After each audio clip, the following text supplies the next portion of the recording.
Hello दोस्तों, स्वागत है आपका मेरे YouTube channel all exam GK point पर। तो स्टार्ट करते हैं आज की क्लास।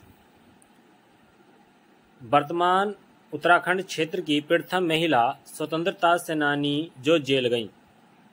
ए ऑप्शन है लक्ष्मी टमटा, बी ऑप्शन है जयंती देवी पंत, सी ऑप्शन है बिस्नी देवी शाह और डी ऑप्शन है तुलसी देवी रावत।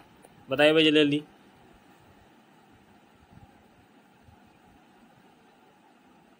जल्दी आप दीजिए सभी। तो प्रथम महिला स्वतंत्रता सेनानी जो जेल गई थी, तो देखिए इसका सही आंसर हो जाएगा, जिसका सी है वो सही है भाई। ठीक है, सी वाला आंसर इसका सही है। नेक्स्ट क्वेश्चन, वह है जिस पर हमला किया गया हो के लिए एक शब्द चुने।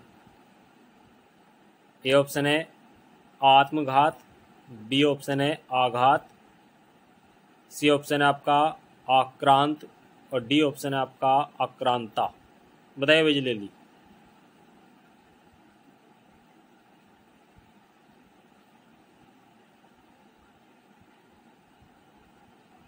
जल्दी आप दीजिए सभी।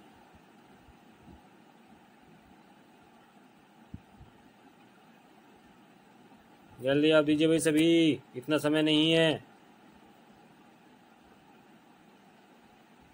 तो देखिए इसका जो सही आंसर हो जाएगा,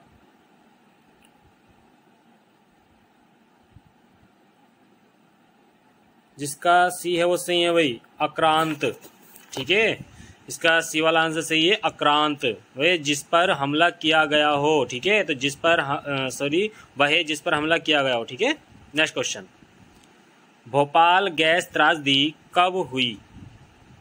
वेरी वेरी इंपॉर्टेंट क्वेश्चन है। ए ऑप्शन है 2 से 3 नवंबर 1984, बी ऑप्शन है 2 से 3 दिसंबर 1985, सी ऑप्शन है 2 से 3 नवंबर 1985 और डी ऑप्शन है 2 से 3 दिसंबर 1984। बताइए भाई जल्दी जल्दी बताइए। देखिए इम्पोर्टेंट क्वेश्चन है, कई बार एग्जाम में आ चुका है क्वेश्चन। तो देखिए इसका सही आंसर जो होगा, देखिए पहला वाला नहीं है। ठीक है, पहला भी नहीं है, दूसरा भी नहीं है, इसमें डी वाला है वो सही है भाई। ठीक है, 2 से 3 दिसंबर 1984। ठीक है, 1984 1984 इसका सही आंसर हो जाएगा। भोपाल गैस त्रासदी। ठीक है, जिसमें मिथाइल आइसोसाइनाइड गैस लीक हुई थी। ठीक है, इम्पोर्टेंट क्वेश्चन है और इसे अच्छे से याद करके रखना है आपको। ठीक है, और कई बार ये क्वेश्चन आया भी है। नेक्स्ट क्वेश्चन है, गयासुद्दीन तुगलक ने कितने बार मंगोल आक्रमण को विफल किया था। ए ऑप्शन है 29 बार, बी ऑप्शन है 15 बार, सी ऑप्शन है 45 बार और डी ऑप्शन है 35 बार। गयासुद्दीन तुगलक ने कितनी बार मंगोल आक्रमण को विफल किया था। जल्दी आप दीजिए।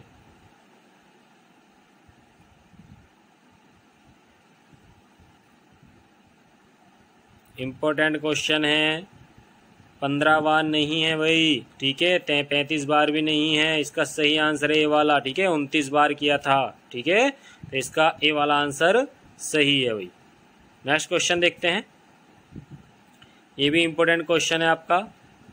ठीक है, देखिए गयासुद्दीन तुगलक ने 29 बार मंगोलों के आक्रमण को विफल किया था भाई। इंपॉर्टेंट क्वेश्चन है, कई बार एग्जाम में आ चुका है। ठीक है, मिथाइल आइसोसाइनाइड जो गैस थी, अभी जो आपको बता रहा था, भोपाल गैस त्रासदी में जो लीकेज हुई थी। ठीक है, जिसे हम MIC के नाम से भी जानते हैं, ये याद रखेंगे भाई, मिथाइल आइसोसाइनाइड। नेक्स्ट क्वेश्चन, आर्यों ने भारत में किस दर से, सॉरी कि ये दर नहीं है, किस दर्रे की बात चल रही है। ठीक है, क्या है ये, दर्रा है भाई। ठीक है, क्या है, दर्रे से होकर प्रवेश किया था।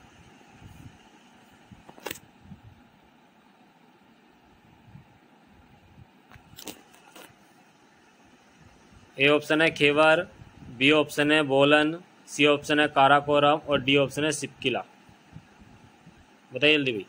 देखिए आर्यों ने जो भारत में प्रवेश किया है यानी किस दर्रे से होकर आए हैं, क्योंकि आर्यों के जो आने का स्थान था वो आपका उत्तर पश्चिमी क्षेत्र था, ठीक है। क्योंकि उत्तर पश्चिमी क्षेत्र में अगर था कौन सा दर्रा था, वो खेवड़ दर्रा। ए वाला आंसर सही है भाई, ठीक है। क्योंकि खेवड़ दर्रे से ही भारत में प्रवेश किया था, क्योंकि इधर क्षेत्र में तो हिमालय था, यहाँ से तो भारत नहीं आ सकते थे। इधर बंगाल की खाड़ी थी, इधर नहीं आ सकते थे, और इधर अरब सागर था। तो भारत में आने के लिए जो रास्ता था, और ये नीचे क्या था हमारा, हिंद महासागर था भाई, ठीक है। तो आने का रास्ता केवल कौन सा था, खेवड़ दर्रा, ठीक है। खेवड़ दर्रा जो पाकिस्तान और अफगानिस्तान के मध्य स्थित है, ठीक है। तो इसका सही आंसर कौन सा हो गया, ए वाला आंसर इसका सही है। नेक्स्ट क्वेश्चन देखते हैं।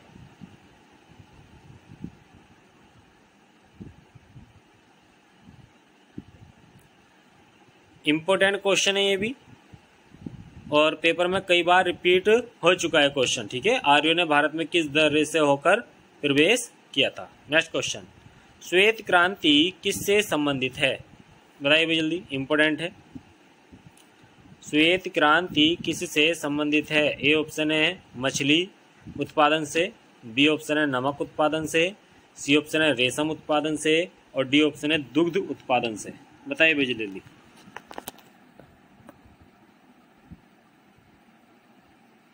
श्वेत क्रांति या सफेद क्रांति किससे संबंधित है, जल्दी बताइए।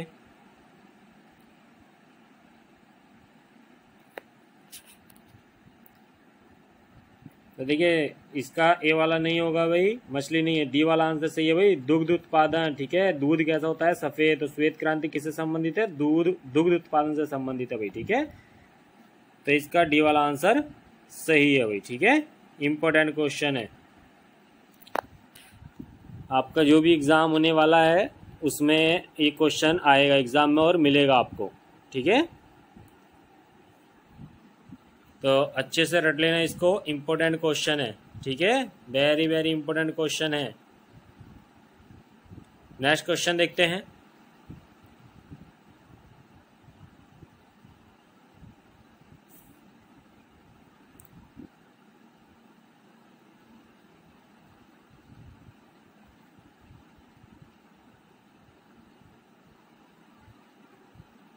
नेक्स्ट क्वेश्चन है, रावण सर सरोज बनवारी, चली रघुबीर सिली मुखधारी, इस पंक्ति में कौन सा अलंकार है।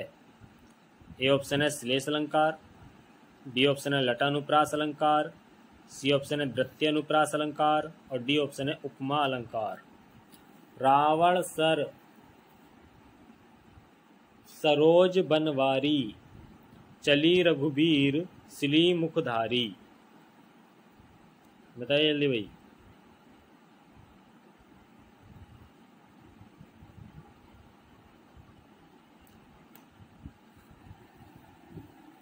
बताइए जल्दी। तो इसका देखिए जो सही आंसर होगा, देखिए उपमा अलंकार नहीं है इसमें, ठीक है। लटा अनुप्रास भी नहीं होगा इसका। तो देखिए सही आंसर है इसका श्लेष अलंकार सही हो जाएगा भाई, ठीक है। इसका कौन सा हो जाएगा, श्लेष अलंकार। रावण सर सरोज बनवारी, चली रघुबीर सिली मुख धारी। तो ठीक है, इसमें कौन सा अलंकार है, श्लेष अलंकार है भाई। इंपॉर्टेंट है, और 20 नंबर की आपकी हिंदी आती है, और अलंकार आपको मिलते हैं 2 से 3 नंबर के अलंकार मिलते हैं आपके इसमें एग्जाम में, ठीक है। तो यहाँ पर देखिए जो ये एग्जाम्पल है कई बार एग्जाम में आ भी चुका है, और उत्तर प्रदेश के एग्जाम में भी था। नेक्स्ट क्वेश्चन, यदि खिलाड़ी टीम तो जहाज का संबंध है। ए ऑप्शन है नाविक, बी ऑप्शन है समुद्र, सी ऑप्शन है बेड़ा, और डी ऑप्शन है जल। बताइए मुझे जल्दी। देखिए खिलाड़ी कहाँ होता है भाई, टीम में।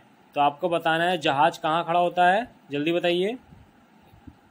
देखिए जल्दी जल्दी आप दीजिए।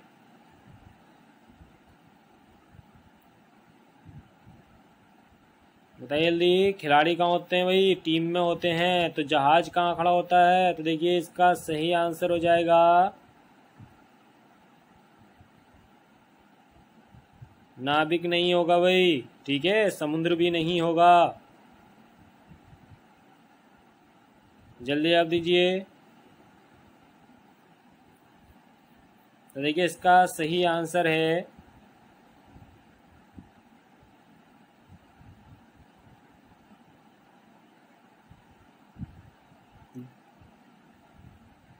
नाविक नहीं है। ठीक है, अभी बताया मैंने आपको, नाविक नहीं है, समुद्र भी नहीं है। इसका सी वाला आंसर देखिए सही हो जाएगा। जल भी नहीं होता इसका। ठीक है, जिसका सी है वो सही हो जाएगा आंसर। जहाज कहाँ खड़ा होता है? बेड़ा होता है। ठीक है, जहाज खड़े करने के स्थानों किस नाम से जानते हैं हम? बेड़ा। ठीक है, तो इसका सी वाला आंसर सही है भाई। ठीक है, इंपॉर्टेंट क्वेश्चन है, रीजनिंग से क्वेश्चन था। नेक्स्ट क्वेश्चन, गूलर का फूल होना का अर्थ है दुर्लभ होना। बी ऑप्शन है लाल पीला होना। सी ऑप्शन है सुंदर होना। डी ऑप्शन है विवरण होना।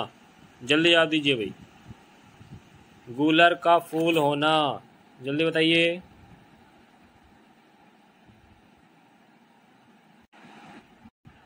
तो देखिए इसका सही आंसर हो जाएगा, जिसका ए है वो सही है भाई, दुर्लभ होना। ठीक है, नेक्स्ट क्वेश्चन देखते हैं। क्वेश्चन है श्लेष अलंकार होता है। ए ऑप्शन है शब्दालंकार, बी ऑप्शन अर्थालंकार, सी ऑप्शन है उभयालंकार और डी ऑप्शन इनमें से कोई नहीं। जल्दी बताइए भाई, जल्दी बताइए। देखिए इसका सही आंसर हो जाएगा, जो श्लेष अलंकार होता है वो शब्दालंकार होता है भाई। ठीक है, ए वाला आंसर सही है। रीजनिंग का क्वेश्चन आ गया। देखिए निम्न श्रेणी में लुप्त शब्द समूह ज्ञात करें। ठीक है, तो यहाँ पर देखिए ए बी सी, फिर दूसरे पॉइंट में दिया है पी क्यू आर, तीसरे में दिया है डी ई एफ और चौथे में दिया है एस टी यू। तो क्वेश्चन मार्क के स्थान पर कौन सा होगा? जल्दी जवाब दीजिए सभी, जल्दी बताइए, जल्दी बताइए भाई, कौन सा सही हो जाएगा? जल्दी जवाब दीजिए।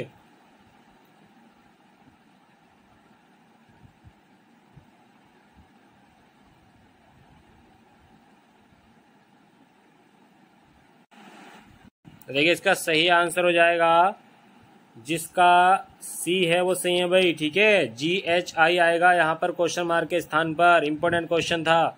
ठीक है, क्वेश्चन है सिर हथेली पर रखना का अर्थ है। देखिए यहाँ पर मुहावरा आ गया, सिर हथेली पर रखने का अर्थ है। ए ऑप्शन है वीरता का प्रदर्शन करना, बी ऑप्शन है पराजय स्वीकार कर लेना, सी ऑप्शन है मरने के लिए तैयार होना और डी ऑप्शन है अह का विसर्जन करना। तो देखिए इसका जो सही आंसर हो जाएगा, जल्दी जवाब दीजिए सभी। तो देखिए इसका सही आंसर हो जाएगा, जिसका सी है वो सही है भाई। ठीक है, मरने के लिए तैयार होना। ठीक है, सिर हथेली पर रखना। नेक्स्ट क्वेश्चन देखते हैं।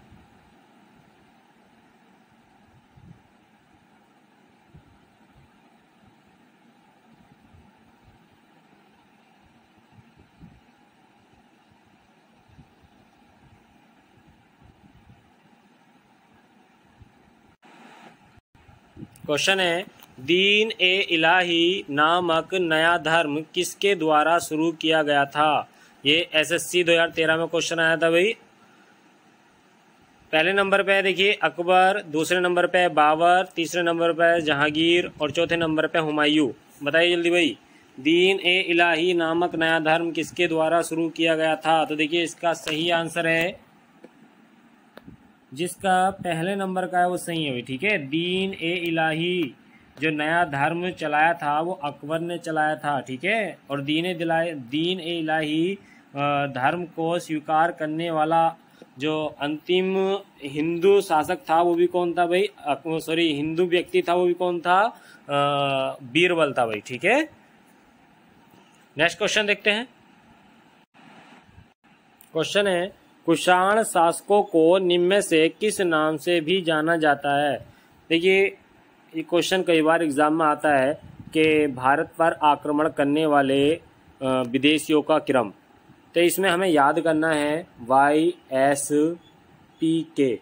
ठीक है, जिसमें सबसे पहले जो भारत पर आक्रमण किया था वो किसने किया था? हिंद यूनानियों ने, ठीक है, या यवन शासकों में। तो 22 से क्या हो जाएगा भाई? यवन, ठीक है। यवन के बाद कौन आए? शक, ठीक है। शक के बाद कौन आए? पहल्लव। शक के बाद कौन आए थे? पहल्लव। और के से क्या हो जाएगा आपका? कुषाण, ठीक है। कौन आ गए थे? कुषाण। तो याद कैसे रखेंगे हम?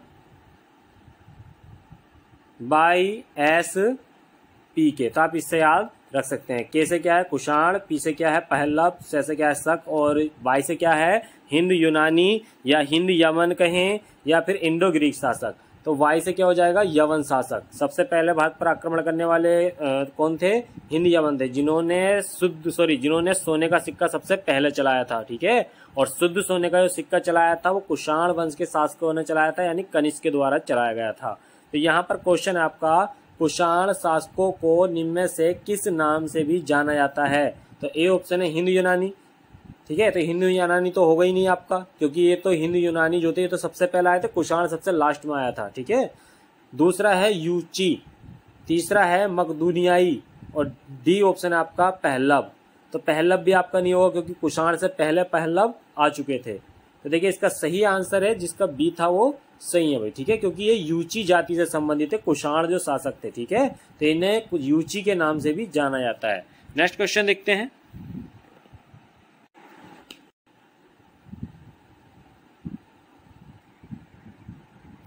कौन से शासक ने भारत में ग्रांड ट्रंक रोड बनवाया था? ए ऑप्शन है बावन ने, बी ऑप्शन है अकबर ने, सी ऑप्शन है जहांगीर ने, और डी ऑप्शन आपका शेर शाह सूरी ने। बताइए भी जल्दी जल्दी।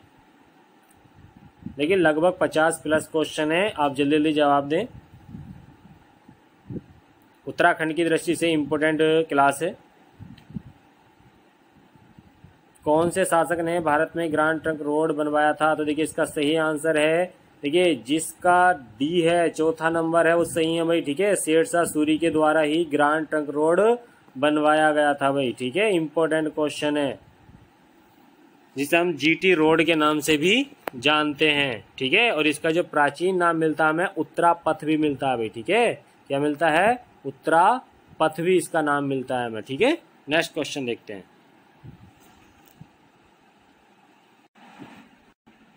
नेक्स्ट क्वेश्चन है, निम्नलिखित में से कौन से विद्वान कनिष्क के समकालीन थे? ए ऑप्शन है अश्वघोष, बी ऑप्शन है नागार्जुन, दूसरे नंबर पे आपका नागार्जुन, तीसरे नंबर पे है बासुमित्र, और चौथे नंबर पे आपका चाणक्य। और यहाँ पर देखिए आपके नीचे दिए गए कूट का प्रयोग कर सही उत्तर दीजिए। देखिए अभी हाल ही में जो आपका एग्जाम हुआ था उत्तराखंड बीडीओ का, उसमें इसी तरीके के क्वेश्चन सबसे ज़्यादा थे, ठीक है। तो आपका जो भी एग्जाम अब होने वाला है उसमें भी आपको इसी तरीके के क्वेश्चन अधिकतर देखने को मिलेंगे। तो इसका सही जवाब देना है आप लोगों को, जल्दी बताइए। ए ऑप्शन में है तीसरा और चौथा सही है, बी ऑप्शन है केवल पहला और दूसरा सही है, सी ऑप्शन है दूसरा और चौथा सही है, और डी ऑप्शन है आपका इस पहला, दूसरा और तीसरा सही है। जल्दी बताइए भाई। निम्नलिखित में से कौन से विद्वान कनिष्क के समकालीन थे? तो देखिए अश्वघोष भी कनिष्क के समकालीन था, ठीक है। नागार्जुन भी कनिष्क के समकालीन थे, बासुमित्र भी कनिष्क के समकालीन थे, ठीक है। लेकिन चाणक्य चंद्रगुप्त मौर्य के समय था भाई, ठीक है। चाणक्य इसमें शामिल नहीं था, तो जिसका डी है वो सही है भाई, ठीक है। पहला, दूसरा और तीसरा यहाँ पर सही हो जाएगा भाई, ठीक है। जिसका डी था उसका आंसर सही है भाई, ठीक है। इंपॉर्टेंट है, क्योंकि जो चौथी बौद्ध संगीति हुई थी, चौथी बौद्ध संगीति के जो अध्यक्ष थे वो बासुमित्र थे, और जो उपाध्यक्ष थे वो अश्वघोष थे, ठीक है। क्योंकि चौथी जो बौद्ध संगीति हुई है वो कनिष्क के शासन काल में हुई है, ठीक है, 78 ईस्वी में, जिसे हम कहें प्रथम शताब्दी में। नेक्स्ट क्वेश्चन देखते हैं। क्वेश्चन है, जलेपला दर्रा का निर्माण किस नदी के द्वारा हुआ है? जलेपला दर्रा, ठीक है। ए ऑप्शन है सिंधु, बी ऑप्शन है सतलज, सी ऑप्शन है तीस्ता, और डी ऑप्शन है रावी। बताइए भाई जल्दी। जलेपला दर्रा, बताइए जल्दी भाई। जलेपला दर्रा का निर्माण किस नदी के द्वारा हुआ है? सिंधु, सतलज, तीस्ता, रावी। बताइए जल्दी भाई। देखिए ये जो जलेपरा दर्रा है कहाँ का है भाई, सिक्किम, ठीक है, सिक्किम। सिक्किम में हम दर्रे पढ़ते हैं, नाजा, नाथुला दर्रा और जलेपला दर्रा, ये दो दर्रे कहाँ पर है, सिक्किम में है। तो ये जो जलेपला दर्रे का निर्माण है किस नदी के द्वारा हुआ है, तो देखिए जिसका सी था वो सही है भाई, ठीक है, तीस्ता नदी के द्वारा हुआ भाई, ठीक है, इंपॉर्टेंट क्वेश्चन है। नेक्स्ट क्वेश्चन देखते हैं। क्वेश्चन है, भारत में योजना आयोग का गठन किस वर्ष किया गया था। ए ऑप्शन है 1952, बी ऑप्शन है 1948, सी ऑप्शन है 1950 और डी ऑप्शन है 1955। बताइए भैया जल्दी। भारत में योजना आयोग का गठन किस वर्ष किया गया था, तो देखिए इसका सही आंसर हो जाएगा, देखिए 1952 नहीं है भाई, ठीक है, इसका सही आंसर है सी वाला, 1950 में किया गया था योजना आयोग का गठन, ठीक है। इसने और आपका देखिए योजना आयोग का नाम बदल के वर्तमान में क्या कर दिया गया है, नीति आयोग कर दिया गया है भाई, ठीक है। 1 जनवरी 2015 से इसका नाम क्या हो गया है, नीति आयोग हो गया है, ठीक है। और नीति आयोग के अध्यक्ष कौन होते हैं, जो भारत का प्रधानमंत्री होता है वही नीति आयोग का अध्यक्ष होता है। नेक्स्ट क्वेश्चन देखते हैं। क्वेश्चन है, वही मनुष्य है जो मनुष्य के लिए मरे के रचयिता हैं, यानी कि जो पंक्ति है वही मनुष्य है जो मनुष्य के लिए मरे, ये किसकी पंक्ति है। ए ऑप्शन है जगदीश गुप्त, बी ऑप्शन है बाल मुकुंद गुप्त, सी ऑप्शन है मैथिली शरण गुप्त और डी ऑप्शन है सिया राम शरण गुप्त। बताइए जल्दी भी। तो देखिए इसका जो सही आंसर हो जाएगा, जिसका सी है वो सही है भाई, मैथिली शरण गुप्त के द्वारा ही लिखी गई पंक्ति है भाई, ठीक है, वही मनुष्य है जो मनुष्य के लिए मरे। नेक्स्ट क्वेश्चन देखते हैं।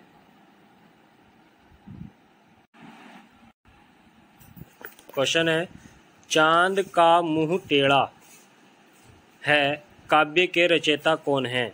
ए ऑप्शन है भारतेंदु हरिश्चंद्र, बी ऑप्शन है भवानी प्रसाद मिश्र, सी ऑप्शन है गजानन माधव मुक्तिबोध और डी ऑप्शन है गिरिजा कुमार माथुर। बताइए भाई जल्दी। चांद का मुंह टेढ़ा, यह भी हाल ही में एग्जाम में क्वेश्चन आया था। तो देखिए इसका सही आंसर हो जाएगा, जिसका सी है वो सही है भाई, ठीक है, गजानन माधव मुक्तिबोध के द्वारा ये काव्य लिखा गया भाई, ठीक है, चांद का मुंह टेढ़ा। नेक्स्ट क्वेश्चन देखते हैं। क्वेश्चन है, पृथ्वीराज रासो किस काल की रचना है। ए ऑप्शन है आदिकाल, बी ऑप्शन है रीतिकाल, सी ऑप्शन है भक्ति काल और डी ऑप्शन है आधुनिक काल। बताइए भाई जल्दी, इंपॉर्टेंट क्वेश्चन है। पृथ्वीराज रासो, देखिए पृथ्वीराज रासो जो पुस्तक है किसके द्वारा लिखी गई है, चंद्रवड़ दई के द्वारा लिखी गई है भाई, ठीक है। पृथ्वीराज रासो के लेखक कौन है, चंद्रवड़ दई, और ये चंद्रवड़ दई के द्वारा जो रचना लिखी गई है किस काल की रचना है, तो देखिए जिसका ए है वो सही है भाई, ठीक है, आदिकाल, ठीक है। पृथ्वीराज रासो किस काल की रचना है, आदिकाल की है भाई। इंपॉर्टेंट क्वेश्चन है सभी, ठीक है, रट लेना अच्छे से। नेक्स्ट क्वेश्चन देखते हैं। क्वेश्चन है वेरी वेरी इंपॉर्टेंट क्वेश्चन है भाई, कई बार एग्जाम में आ चुका है, रट लेना अच्छे से इसे। किस शहर को विश्व की योग राजधानी के रूप में भी जाना जाता है। इंपॉर्टेंट क्वेश्चन है, बताइए भाई जल्दी। विश्व की योग राजधानी के रूप में भी जाना जाता है। ए ऑप्शन है देहरादून, बी ऑप्शन है नैनीताल, सी ऑप्शन है हरिद्वार, डी ऑप्शन है ऋषिकेश। बताइए भाई जल्दी। तो देखिए इसका सही आंसर हो जाएगा भाई, देखिए जिसका देहरादून है वो सही नहीं है भाई, गलत है, हरिद्वार भी नहीं है, इसका डी वाला आंसर सही है भाई, ठीक है, ऋषिकेश, जिसका डी है वो सही है भाई। इंपॉर्टेंट क्वेश्चन है, विश्व की योग राजधानी किसे कहा जाता है, ऋषिकेश को कहा जाता है। नेक्स्ट क्वेश्चन देखते हैं। क्वेश्चन है, भारतीय संविधान सभा में महिला सदस्यों की कुल संख्या कितनी थी। वेरी वेरी इंपॉर्टेंट क्वेश्चन, ये यूपी पुलिस का क्वेश्चन है और यूपी कांस्टेबल में ये क्वेश्चन आया था। ए ऑप्शन है 15, बी ऑप्शन है 12, सी ऑप्शन है 13 और डी ऑप्शन है 15। बताइए भाई जल्दी जल्दी बताइए। भारतीय संविधान सभा में महिला सदस्यों की कुल संख्या कितनी थी, जल्दी बताइए। देखिए भारतीय संविधान सभा में, तो देखिए इसका सही आंसर हो जाएगा, जिसका डी है वो सही है भाई। ठीक है, महिला सदस्यों की संख्या कितनी थी? 15 थी भाई। ठीक है, इंपॉर्टेंट क्वेश्चन है। नेक्स्ट क्वेश्चन देखते हैं।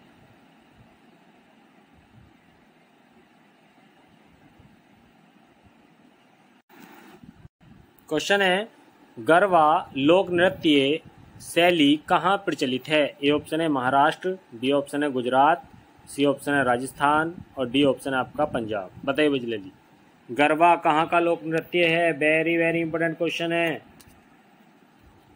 तो देखिए, जिसका बी है वो सही है भाई। ठीक है, गैसे गरबा गैसे गुजरात, तो गरबा कहाँ का लोक नृत्य है? गुजरात का लोक नृत्य है। देखिए, वीडियो को ज़्यादा से ज़्यादा शेयर करें अपने दोस्तों में, और जो चैनल पहली बार हैं वो चैनल को सब्सक्राइब कर लेंगे और वीडियो को ज़्यादा से ज़्यादा शेयर करें। इसी तरीके से आपको प्रैक्टिस सेट मिलेंगे, जो भी आगामी एग्ज़ाम होने वाले हैं आपके सभी के लिए ये इम्पोर्टेंट प्रैक्टिस सेट है। नेक्स्ट क्वेश्चन देखते हैं। क्वेश्चन है, कौन सी नदी फूलों की घाटी से होकर गुजरती है? ए ऑप्शन है अलकनंदा नदी, बी ऑप्शन है भागीरथी नदी, सी ऑप्शन है राम गंगा और डी ऑप्शन है पुष्पावती नदी। बताइए बिजली दी, इंपॉर्टेंट क्वेश्चन है। कौन सी नदी फूलों की घाटी से होकर गुजरती है? कई बार एग्जाम में क्वेश्चन आ चुका है और इस बार जो भी आपको एग्जाम पहले होने वाला है उसमें क्वेश्चन मिलेगा।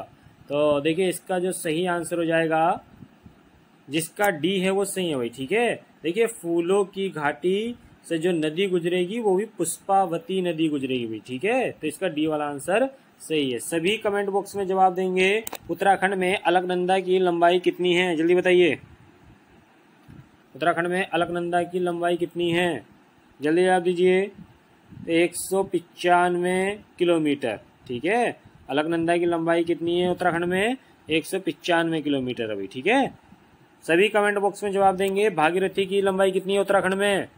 जल्दी बताइए। उत्तराखंड में भागीरथी की लंबाई कितनी है? 205 किलोमीटर। ठीक है, नेक्स्ट क्वेश्चन देखते हैं। क्वेश्चन है, उत्तराखंड में क्षेत्रफल के हिसाब से सबसे बड़ा जिला कौन सा है? वेरी वेरी इंपॉर्टेंट क्वेश्चन भाई। उत्तराखंड में क्षेत्रफल के हिसाब से सबसे बड़ा जिला कौन सा है? ए ऑप्शन है उत्तरकाशी, बी ऑप्शन है पिथौरागढ़, सी ऑप्शन है पौड़ी गढ़वाल और डी ऑप्शन है आपका नैनीताल। बताइए भाई जल्दी जल्दी बताइए। उत्तराखंड में क्षेत्रफल के हिसाब से सबसे बड़ा जिला उत्तरकाशी, पिथौरागढ़, पौड़ी गढ़वाल, नैनीताल। तो देखिए, इसका सही आंसर हो जाएगा, जिसका ए है वो सही है भाई। ठीक है, उत्तराखंड में क्षेत्रफल के हिसाब से सबसे बड़ा जिला कौन सा है? उत्तरकाशी है। क्योंकि देखिए, अगर चमोली की बात करें तो चमोली ऑप्शन में नहीं है। अगर चमोली ऑप्शन में होता तो चमोली सबसे बड़ा जिला हो जाता, लेकिन ऑप्शन में क्या है? उत्तरकाशी। इसलिए इसका सही कौन सा हो जाएगा? उत्तरकाशी। क्योंकि उत्तरकाशी का जो क्षेत्रफल कितना है भाई? 80-16। ठीक है, वर्ग किलोमीटर। ठीक है, 80-16 वर्ग किलोमीटर किसका है? उत्तरकाशी का है। और 80-30 जो क्षेत्रफल है वो चमोली का है। तो ऑप्शन में चमोली नहीं था, इसलिए इसका उत्तरकाशी सही हो जाएगा। ठीक है, पिथौरागढ़ की बात करें तो पिथौरागढ़ का क्षेत्रफल कितना है? 70-90। ठीक है, पिथौरागढ़ की जो क्षेत्रफल है पिथौरागढ़ का वो कितना है? 70-90 वर्ग किलोमीटर भाई। ठीक है, 70-90 वर्ग किलोमीटर किसका है? पिथौरागढ़ का है। ठीक है, 53-29 ये किसका है? पौड़ी गढ़वाल का है। ठीक है, पौड़ी गढ़वाल का जो क्षेत्रफल है वो कितना है? 53-29 वर्ग किलोमीटर है। ठीक है, इंपॉर्टेंट क्वेश्चन है। ठीक है, और नैनीताल का 42-51। नैनीताल का कितना है? 42-51। नेक्स्ट क्वेश्चन देखते हैं। क्वेश्चन है, राज्य में नई कृषि नीति जारी की गई है। इंपॉर्टेंट क्वेश्चन है, ये भी कई बार एग्जाम में आ चुका है क्वेश्चन। ठीक है, राज्य में नई कृषि नीति जारी की गई है। ए ऑप्शन है 2001 में, बी ऑप्शन है 2008 में, सी ऑप्शन है 2010 में और डी ऑप्शन है 2011 में। तो देखिए, इसका सही आंसर हो जाएगा, जिसका डी है वो सही है भाई। ठीक है, 2011 में राज्य में नई कृषि नीति जारी की गई थी भाई। ठीक है,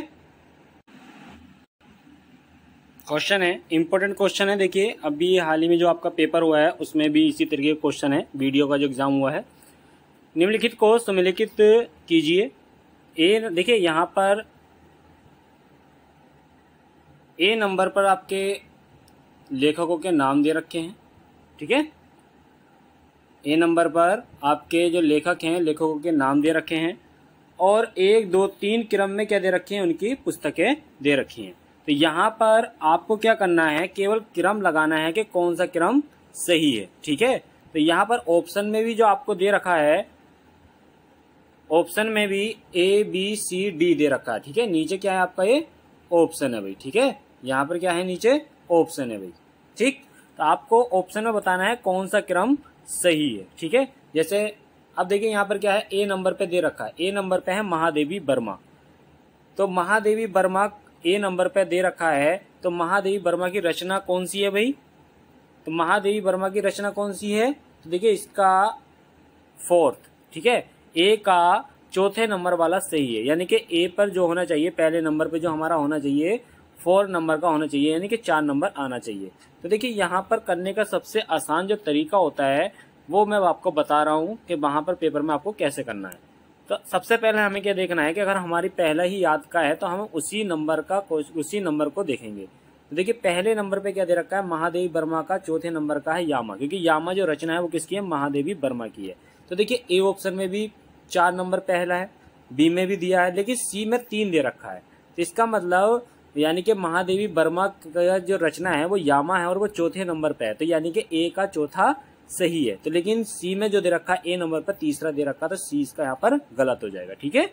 इसके बाद देखते हैं जयशंकर प्रसाद, बी वाले ऑप्शन को देखते हैं। ए वाला तो हमें मिल गया, लेकिन ए वाले का चौथा जो है 3 ऑप्शनों में सही हो रहा है भाई, पहले में भी है, ए ऑप्शन में भी है, बी में भी है और डी में भी है, ठीक है। तो अभी हम क्लियर नहीं बता सकते। इसके बी में देखेंगे जयशंकर प्रसाद, तो जयशंकर प्रसाद की जो रचना है वो कौन सी है, कमायनी, ठीक है। तो यानी कि बी का तीसरा सही हो जाएगा, यानी कि यहाँ पर देखेंगे हम बी वाले पोर्शन में, बी का तीसरा सही हो जाएगा। तो देखिए ए में बी का तीसरा दे रखा है, डी में भी बी का तीसरा दे रखा है, इसका मतलब बी वाला भी ऑप्शन हमारा गलत हो जाएगा, ठीक है। अब जो हमें देखना है ए और डी में से देखना है हमारा कौन सा सही है। अब बात करते हैं कबीर। कबीर की जो रचना है वो कौन सी है, बीजक, यानी कि सी का दूसरा सही है, ठीक है। यानी कि सी का जो ऑप्शन है आपका, सी का दूसरा सही है। तो सी में दूसरा देखेंगे कौन से वाले ऑप्शन में दे रखा है, क्योंकि 2 ऑप्शन तो हमारे पहले ही कट गए थे, अब ए वाले में और डी वाले में देखना था, लेकिन यहाँ पे सी पे क्या दे रखा है, पहला दे रखा है। तो इसका मतलब हमारा ए वाला आंसर सही है, ठीक है, क्योंकि कबीर ने बीजक लिखी है और तुलसीदास ने कौन सी लिखी है, रामचरितमानस, ठीक है। ये थे दोस्तों लगभग 50 क्वेश्चन जो उत्तराखंड एग्जाम पर आधारित प्रैक्टिस सेट है। डेली आपको प्रैक्टिस सेट मिलेगा, तो जो चैनल में पहली बार है वो चैनल को सब्सक्राइब कर लेंगे और वीडियो को ज़्यादा से ज़्यादा शेयर करें। मिलते हैं नेक्स्ट प्रैक्टिस सेट में। वीडियो में शामिल होने के लिए सभी का थैंक यू।